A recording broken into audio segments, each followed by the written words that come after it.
Also joining our coverage is Senator Tom Cotton, a member of the Armed Services Committee and an Army veteran. Thank you, sir, for being here as we continue to watch the president exit there. There were some awkward applauses at the beginning of the speech as well, loud and mighty, to the point where I remember the Secretary of State almost had to say, okay. We're told that there was a selected number of press in the room. It was invitation only, and possibly officials from the State Department were told.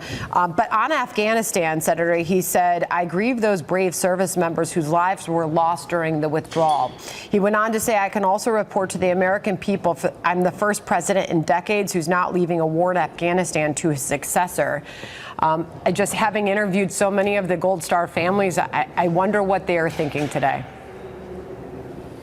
Well, Sandra, what they're probably thinking is that Joe Biden's incompetence contributed to the deaths of their loved ones. It's one thing to say that we needed to end the war in Afghanistan, but Joe Biden was so incompetent and reckless in the way he ended it, it resulted in the deaths of those 13 brave Americans. And it also emboldened our adversaries. Vladimir Putin began marshaling his troops on Ukraine's border just a few weeks later. President Biden had the gall to go out and say that America is stronger today than it was 4 years ago. I beg to differ. Uncle Sam has had a kick me sign on his back for the last 4 years because of Joe Biden's weakness. You look around the world, and again, he tempted Vladimir Putin to invade Ukraine, and he's pussyfooted around for 3 years, not providing Ukraine with the weapons they need to win that war.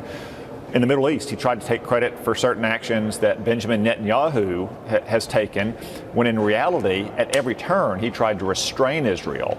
The reason why Iran is on the back foot in the Middle East right now is because Benjamin Netanyahu didn't listen to Joe Biden.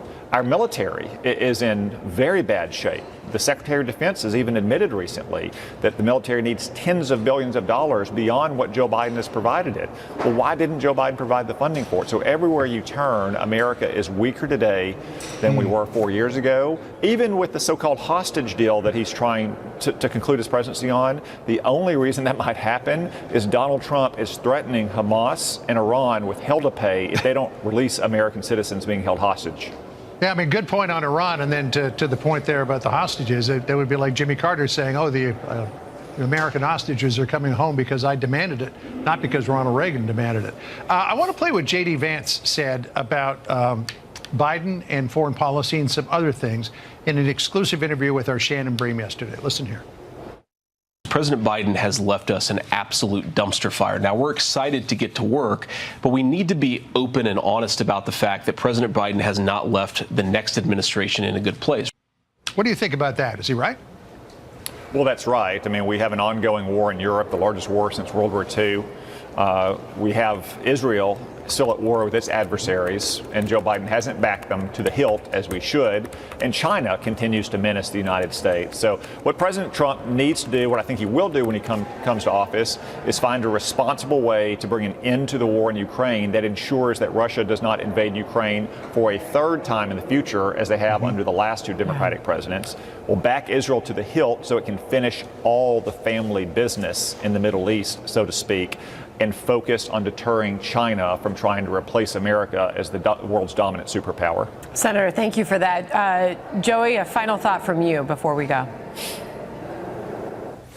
Yeah, I agree mostly with the senator. I'd say that what we need is a president who will get rid of these wars, stop these wars. But what I want and what I hope for is an administration that will put us in a place of security for the future. That's the biggest thing. We have a Marine Corps right now that can't build the capabilities it needs. We have a lot of things going on in our defense that aren't securing our country, and I hope that the next administration does exactly that. Joey Jones. Joey Jones, Tom Cotton, Senator, thank you so much. Senator, appreciate it. But first, let's go to senior White House correspondent Peter Doocy, reporting live from the North Lawn. Hi, Peter.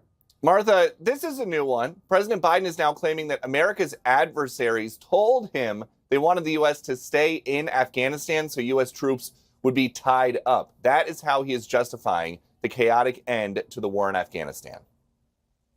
There is nothing, I can tell you from my conversation with both Xi and Putin, nothing our adversaries and competitors like Russia and China would have liked more than seeing us to continue to be tied down in Afghanistan for another decade. For all those reasons, ending the war was the right thing to do. President Biden President Biden claimed concerns about China's economy outgrowing the American economy will never be a concern again. But just before he went out there, his national security advisor said that a new China threat is emerging. If it's China, not the United States, determining the future of AI on the planet, I think the stakes of that are just profound. The president is leaving office with a war in Ukraine still raging, but he wants credit for supporting Zelensky and for taking a long train ride to Ukraine once. When Putin invaded Ukraine, he thought he'd conquer Kyiv in a matter of days. But the truth is, since that war began, I'm the only one that stood in the center of Kyiv, not him. Putin never has. Think about it. For almost 4 full years, we have heard this president talk a lot about strengthening NATO, and today he claimed that America has more allies than ever. Martha? All right, Peter, thank you. 1 week until Joe Biden swaps the new codes for pudding cups, and the old man starting his farewell tour. Biden giving a speech today, spinning his foreign policy record as a plus, despite handing Trump a world in chaos. A new era has begun. In these 4 years, we faced crises that we've been tested. We've come through those tests stronger, in my view, than we entered those tests. So when I took office, I had a choice. Ultimately, I saw no reason to keep thousands of servicemen in Afghanistan. It was time to end the war and bring our troops home, and we did. They don't even believe climate change is real. I think they come from a different century. They're wrong.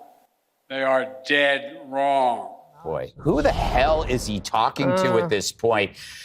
Dana, he says a new era has begun. I think the new era is ending. We got 7 days to go. What did you think of his his claim about immigration, the numbers going down under him?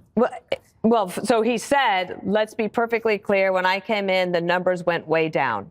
Sir, that is not the case. He also said he messed up and he said, I tried to get a lot of Secret Service agents down there. I think he meant National Guard. But I mean, the only people more excited for next Monday and the changeover than like the American people are the congressional Democrats, because they are tired of having to try to defend it. He talked about his foreign policy wins today and never mentioned Afghanistan. Oh, but his national security advisor went on over the weekend and says it's definitely a success and that history will see as a success. That's like giving an economic speech and ignoring inflation, which is what they did, which is why he's not president again, by the way. I also think that when you remember a couple weeks ago, or was it even last week, when he yelled at the reporters and said, I know more world leaders than all of you. What did that get us? I think that we're in a situation now where it is possible that there might be a deal to get the hostages released. But the fact that we're still negotiating with Hamas to try to get these hostages back is outrageous. You might have some more situations that maybe get resolved in this first month. I do understand there's decent cooperation between the Trump administration and the Biden administration on some of these big foreign policy issues. And I hope for all of our sakes that's true. But, you know, like when a marriage breaks up and there's a separation, but they can't leave the house because they don't have enough money. So the husband's living in the basement and she's living upstairs, but now he's moving out. And she's just counting the days, and that would be us. Yeah, you know, Judge, he reminds me of a pathetic villain in a movie. The movie's over. He lost. The credits have rolled. People have left the theater, and he's still there going, what do I do next? I thought I did a great job. Well, the fact is that he's still saying that he could have beat Trump. And he said Kamala could have beat Trump. Yeah, he's senile. Kamala lost to Trump. I mean, the man is a mess. But there are two things that I come away with having read this. He's delusional. He says that we've reclaimed American global leadership and we've put our adversaries in a position of weakness. Who's he talking about? Okay, if he wants to take credit for the destruction of Hamas, I will not let him do that.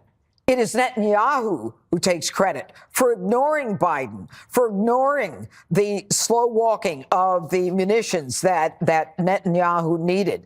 And when Sullivan comes out and he says American people are safer than they've been in the last 4 years, I mean, you're not talking about Jews. because Jews can't even get into class on some campuses. They're being assaulted. Americans are being assaulted by illegals who are let in by you, by criminals who are not being kept in jail because of Democrats. I mean, the whole thing is crazy. And my second point and last point is this. I grew up in an all-American family. My father was a veteran. My mother was pretty much a housewife. Everything was great. It was God, church, and country and family. And when Joe Biden left Afghanistan, he left before all the Americans were out of Afghanistan. And for the first time, I realized that the cavalry isn't always coming, that we will leave soldiers behind. And that's on Joe Biden. Biden is in such bad shape, Jesse, that at the Jimmy Carter's funeral, people were offering condolences to Dr. Jill. Greg, he had 4 years. He never even conquered Canada. Yeah. What a waste of time. And Canada was just begging to be conquered. Trump left Biden a world that was much more peaceful and safer than Biden is leaving him. If you think about what was left for Joe, peace, secure border. Now Trump's coming in. He's looking at 2 hot proxy wars that cartels are dominating the border. We just had the second deadliest terror attack domestically here since 9/11. Mm-hmm. And the former FBI director on his way out said, yeah, there's Chinese sleeper cells all over the country, by the way. I mean, this is not a good look. And he talks about all these alliances. Our allies' leaders were laughing at Joe behind his back. They were scheduling meetings so he wouldn't fall asleep. They were scheduling dinners earlier, and he'd still skip them because he was so tired. So, what's the Biden doctrine? I have no idea. The Biden mantra was don't. Everybody violated it. Mm-hmm. He's probably not going to get a presidential library, and that's good because there's really not a lot to say. Yeah, they'd all have to be picture books, pop-ups. Jessica, you must be relieved that in 7 days you may never have to talk about this human being again. 0% chance that happens working here. So we'll just talk about him straight through the Trump administration. I'm like, did you see what Trump did? And they're like, Joe Biden is senile. I'm not loving the way this is on the way out. Predicting something that will not happen. Mm-hmm. Okay. Typical liberal. Okay. When he talks about our enemies that are weakened, he's talking about Iran and Russia, and all the credit to the Israelis for what they have done vis-a-vis Iran. And Syria would not have been able to fall if Bibi had not been in constant assault against Iran. Obviously, the U.S. is helping tremendously with that. I wanted to say, though, Antony Blinken has done a couple long-form interviews on his way out, and he did one with The Daily. And I personally felt this way, and a lot of my liberal friends were also really disappointed in it and didn't feel that he could properly articulate the Biden doctrine, what they had accomplished, and really make this argument that our alliances are stronger. We have new NATO members because of this. The pro-democracy coalition across the world has been enhanced. And I think that that's a big problem, not only for the Biden legacy and for Democrats, but kind of how we look at this period. And that really surprised me because I expected to be kind of blown away by the interview for someone, who obviously speaks well, has all this incredible experience. And I would recommend that people listen to it to just kind of hear how they're framing it up. All right. There you go. Up next, inside Trump's shock and awe day one plan. Kevin O'Leary is the chairman of O'Leary Ventures and Shark Tank investor. So this thing's coming in pretty quickly. Day one, where he says he's going to be a dictator, only on day one, is looking like it's going to have head spinning. What do you expect?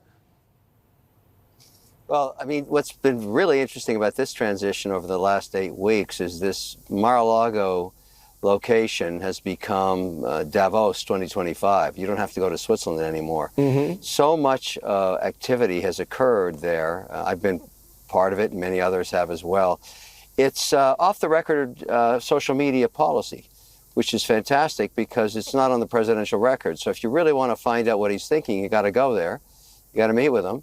And a lot of the people you're talking about now that are going through this confirmation process, that's where they've been for the last 8 weeks. So it's been a form of a unique form of transitional government, I would say.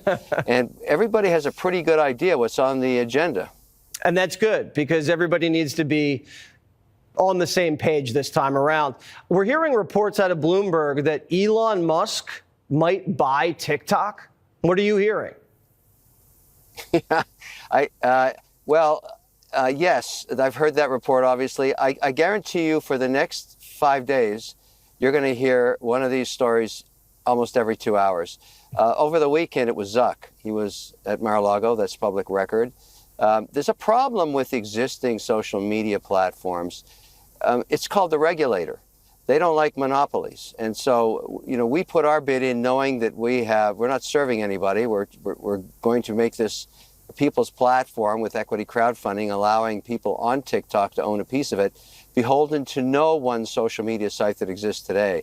So look, I'm a huge Elon Musk fan. I mean, no question about it. He's a phenomenal entrepreneur.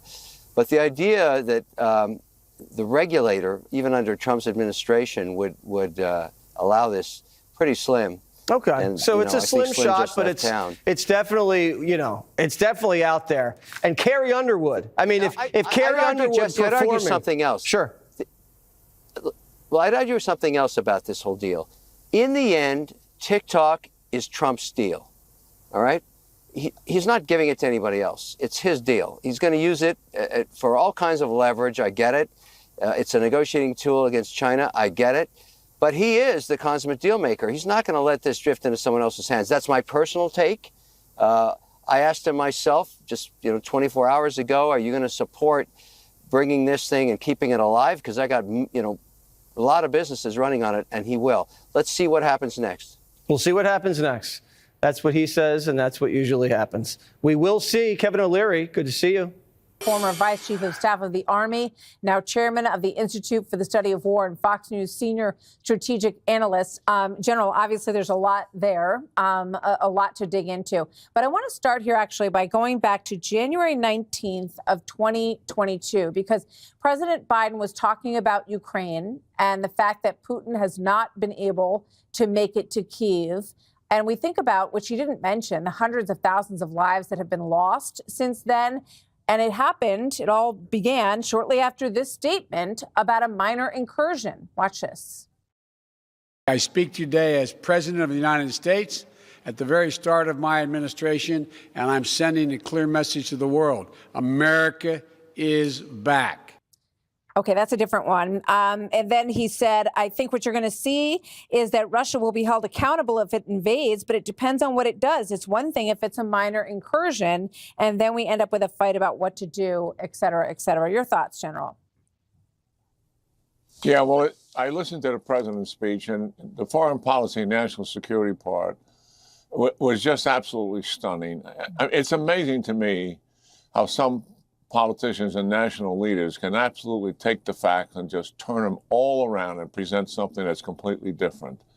I mean, when it comes to foreign policy and national security, I mean, I don't say this lightly. The president has a failed presidency, and that's the reality of it. When the facts speak for themselves, let's start with what you started with, Russia. President Trump provided lethal aid to help the Ukrainians when he was in his presidency, and he told Putin that there would be severe consequences, he told him personally, if he invaded Ukraine, and he never budged to do it. That first clip you showed was February of 21. In March of 21, 60 days into the Biden presidency, Putin put 70,000 troops on the border of Ukraine. The president is asked the question, what are you going to do about it? His answer is, I'm not going to do anything because I don't want to provoke him. Second question, what if he does go into Ukraine? What will you do then? It depends on how much territory he takes. Putin was testing Biden. Is he the same as he knew when he was part of the Obama administration? Is he different than Trump, who I've been dealing with for 4 years? Putin got his answer. It on Biden's back that Putin takes the initiative and goes into Ukraine, and the catalyst of the failure in Afghanistan certainly underscored the rationale that he was going to do it.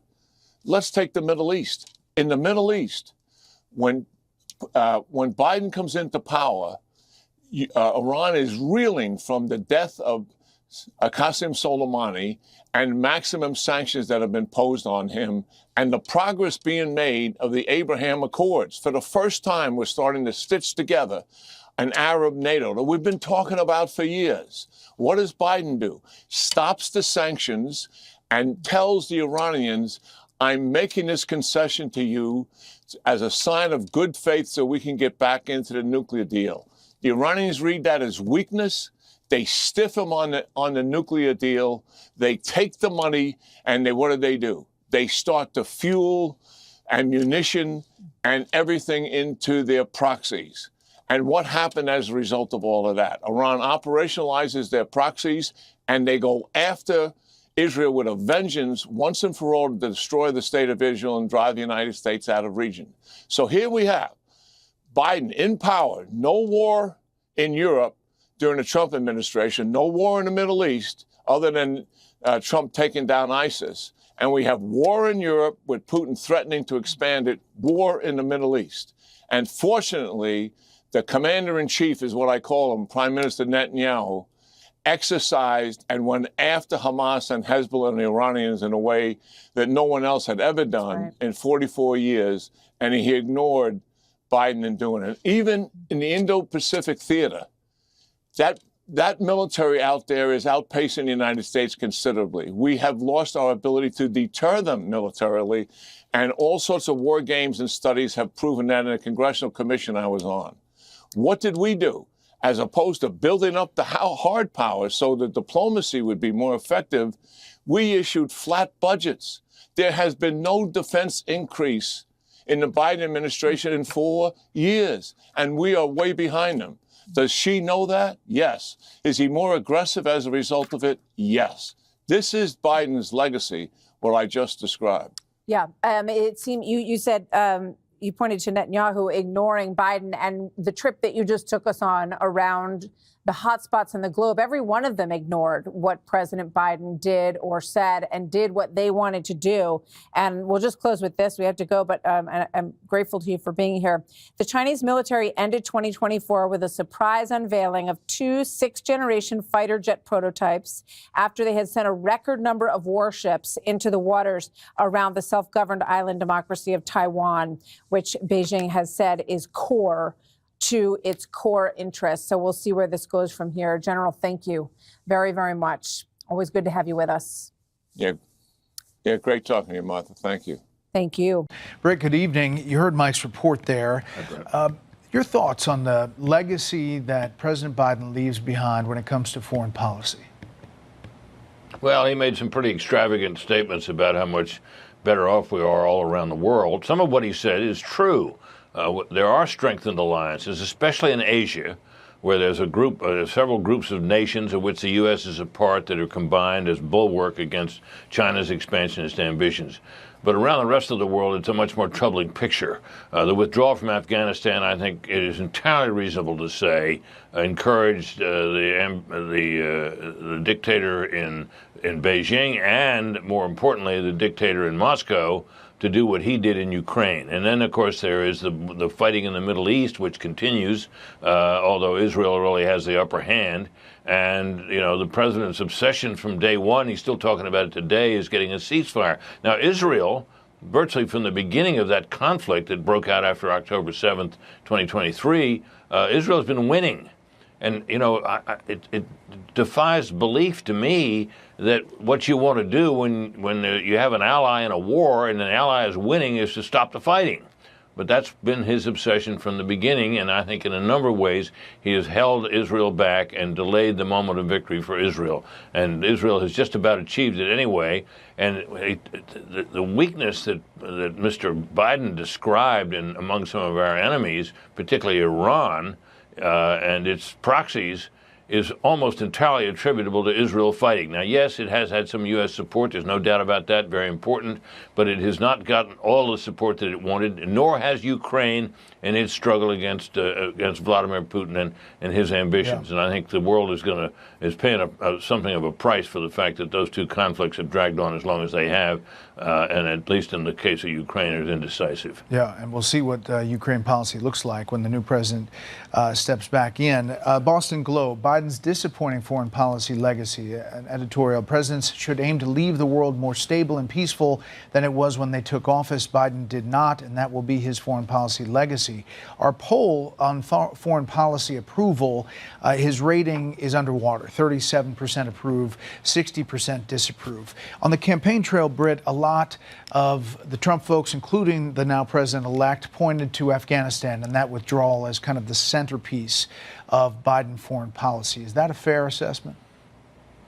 Well, I think to a great extent it is, Brett, because I think, it's entirely reasonable to conclude, based on what has happened since that precipitous withdrawal from Afghanistan. Yes, it was a long war, and it's odd to call a withdrawal from precipitous, but the way it happened it was tragic with the loss of American life. It was Afghans trying to climb aboard those transport planes, getting out of Afghanistan. That was a right mess.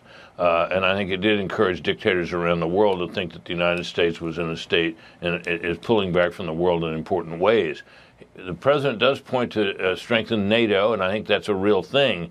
But I think Vladimir Putin is largely responsible for that, although President Biden deserves some credit for encouraging it and trying to make it happen. But I think the European allies were given a wake-up call by what happened in Ukraine, and that is principally the reason why NATO is strengthened and now has additional members that it didn't have before. Britt, as always, thank you. Look forward to seeing you in a week for inauguration coverage. Thanks, Brett. Hey, Sean Hannity here. Hey, click here to subscribe to Fox News YouTube page and catch our hottest interviews and most compelling analysis. You will not get it anywhere else.